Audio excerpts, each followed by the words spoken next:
Según el Ministerio de Igualdad, el 75% de las agresiones sexuales en España se cometen dentro del círculo más íntimo de la víctima.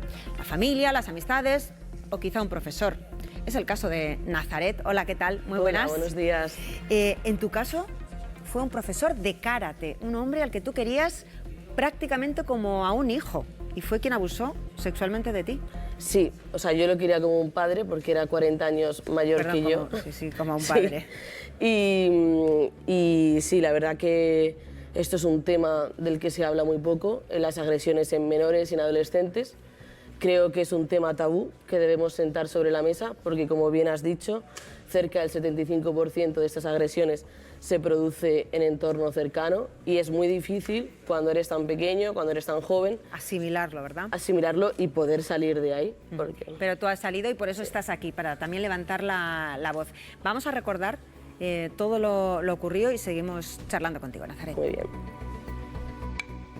Nazaret practica desde los 4 años una de sus grandes pasiones, el karate. A su lado como maestro, una persona de confianza de su propia familia, con el que tenían una gran amistad.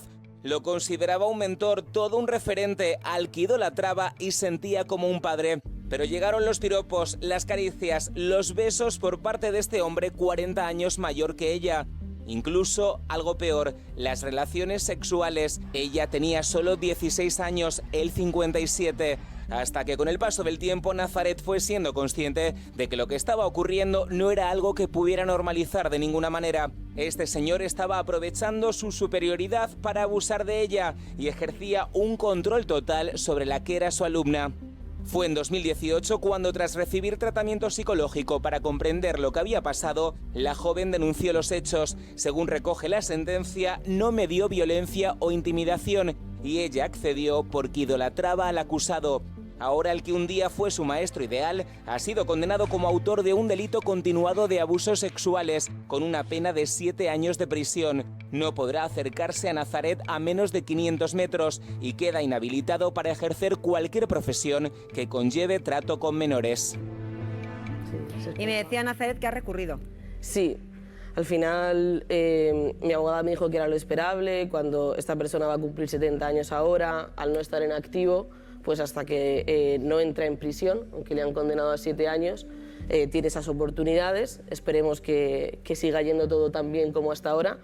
Pero sí, es largo. Han sido 7 años de proceso judicial y muy duro. Porque para ti puede ser largo un proceso judicial, pero es que estamos hablando de que todo empezó cuando tú eras muy pequeña. ¿Cómo empezó ese acercamiento? O sea, yo empecé a hacer karate con 4 años y era un íntimo amigo de la familia. O sea, para mí era como mi tío y entonces yo veía muchas cosas normales. Es verdad lo que se dice, ¿no? A partir de los 16 empiezan los actos sexuales puramente, pero yo ya desde los 8 años, caricias, abrazos por detrás, si hacíamos un masaje relajante siempre me sacaba a mí, me tocaba la cara. O sea, yo hoy en día que me dedico a la educación, pues ni por asomo tendría... Claro, pero en ese momento yo es que para mí lo quería como un padre. En ese momento eres muy joven. Sí. Tienes un perfil, y aquí tenemos a una Villarrubia, como de una persona a la que idolatras, que te enseña, que es de la familia. Sí. Y entonces no ves nada raro ahí. No, la verdad que no. Entonces, tú dices, bueno, es verdad que luego ya empezó, a partir de los 13, 14 años, empieza un control psicológico, porque este tema de abusos, para que se puedan producir, tiene que haber una coacción psicológica muy grande, porque a mí me dicen, alguien de la calle llega y yo no me hubiera hecho lo que me han hecho. Pero entonces, pues control de redes sociales, control de quién salía, pero todo era como para cumplir los objetivos de, para ser la mejor en el karate, tienes que pasar por todo esto. Y era muy difícil separar. O sea, al final yo tenía mis objetivos y nunca piensas que alguien al que tú idolatras y quieres tanto puede hacerte tanto daño. ¿Lo contaste en casa? A posteriori, cuando ya conseguí salir de ahí. Es que no piensas que te van a culpar. Además, él jugaba mucho con la manipulación, decía, si lo cuentas, nos arruinaremos la vida los dos. Mis padres, que son muy conocidos allí en Linares, tendrán que cerrar su negocio. Entonces tú dices, ¿cómo voy a contar yo todo esto? El chantaje, Sí, efectivamente, ese chantaje que se aprovecha del conocimiento previo y de la confianza depositada. Yo me encuentro mucho, Nazaret, con chicas y adultas que pasaron por esto a manos de un profesor de piano, un profesor de gimnasia, de conservatorio, el mismo perfil, que es este padre mentor que encima te hace creer, que te hace luz de gas, te hace creer que la responsabilidad era tuya, porque de no haberte acercado a ti es que estabas demasiado nerviosa, antes de una competición eran técnicas de relajación, si no me llegas a dejar hacerlo habrías suspendido o habrías perdido tal medalla. Él también se alimentaba de este chantaje tipo luz de gas que es tan perverso. Total, o sea, siempre era tienes que estar a mi lado en la competición porque yo vengo aquí para ti, si tú no me cuentas todo es que no hay confianza y sin confianza no podemos llegar a lo más alto. Luego, por ejemplo, a mí me iban convocando para ir a campeonatos de España, no estás preparada psicológicamente todavía, o sea, al final también iba cerrando mi círculo. Y luego una cosa que la gente es muy difícil comprender es que la primera vez que esta persona se abalanzó a besarme, o sea, yo le empujé, y mi primera reacción fue empujarle, ¿qué haces? No se volvió a hablar, me pidió perdón, he perdido los papeles, pero cuando meses más tarde lo vuelve a intentar y yo me quedo paralizada, eso es muy duro, porque en el momento en el que tú te quedas paralizada, asumes la culpa. Entonces tú no sabes salir de ahí, porque yo decía, si se lo cuento a mis padres, a mis amigos, van a decir, ¿y por qué no te apartaste? Y yo no tengo respuesta, ¿por qué no me aparté?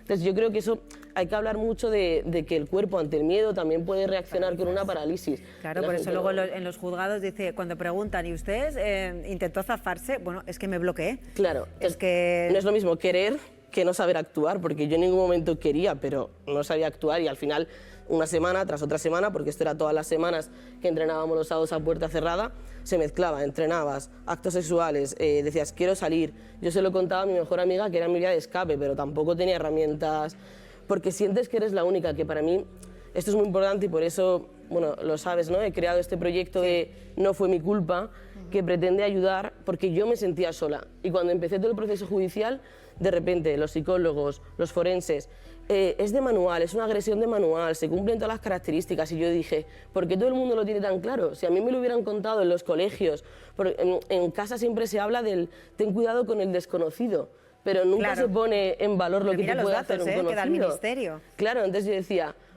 si tanto este patrón se repite, ¿por qué no lo sabemos? ¿Por qué no se habla de ello? Y qué importante es que se hable, y que se hable, por ejemplo, aquí, desde la televisión pública. Por ponernos prácticos y sobre todo por ayudar a niños y niñas que nos estén viendo y digan, esto me está pasando a mí. ¿Cómo consigues salir de esa situación? En mi caso, yo me vengo a estudiar con 18 años la carrera a Madrid, sigo entrenando aquí y veo que lo que yo he vivido no es normal. Siempre digo que nunca lo ves como normal. O sea, yo en todo momento, esta persona, yo le decía, es que yo no sé lo que está pasando, porque una relación, obviamente, tenía 40 años más que yo sabía que no era una relación, yo lloraba con muchas cosas que me hacía, yo le decía, pero era como, soy tu mentor en todo.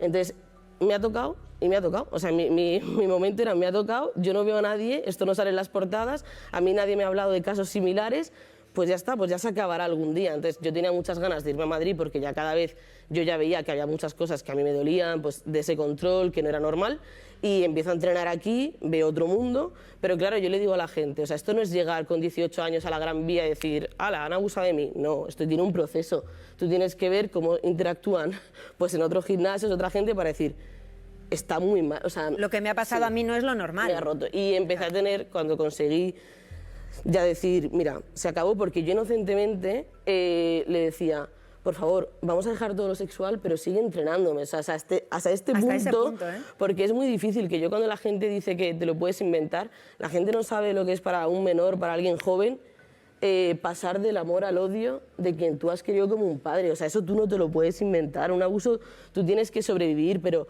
una persona que es respetada, como era no, porque al final es gente que abusa de su moral, de su autoridad, enfrentarte a la sociedad y decirle a esta persona... Tú has dicho una cosa muy importante, me sentí sola, no me sentí respaldada. No.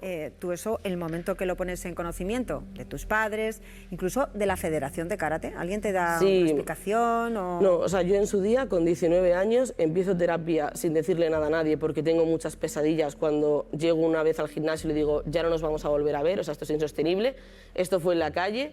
Él me decía, ya vendrás llorando a pedirme perdón, has perdido todos los valores que te hemos enseñado, que te he enseñado durante toda la vida con el karate, esto podríamos haber seguido. Yo le decía, no, esto ya tiene que parar, lo siento mucho. Yo le pedía perdón si te causó algún daño, o sea, yo con 18 años pidiéndole perdón. ¿Tú le decepcionas a él? Sí, yo le decepciono a él, lo siento mucho, pero esto a mí no me hace bien.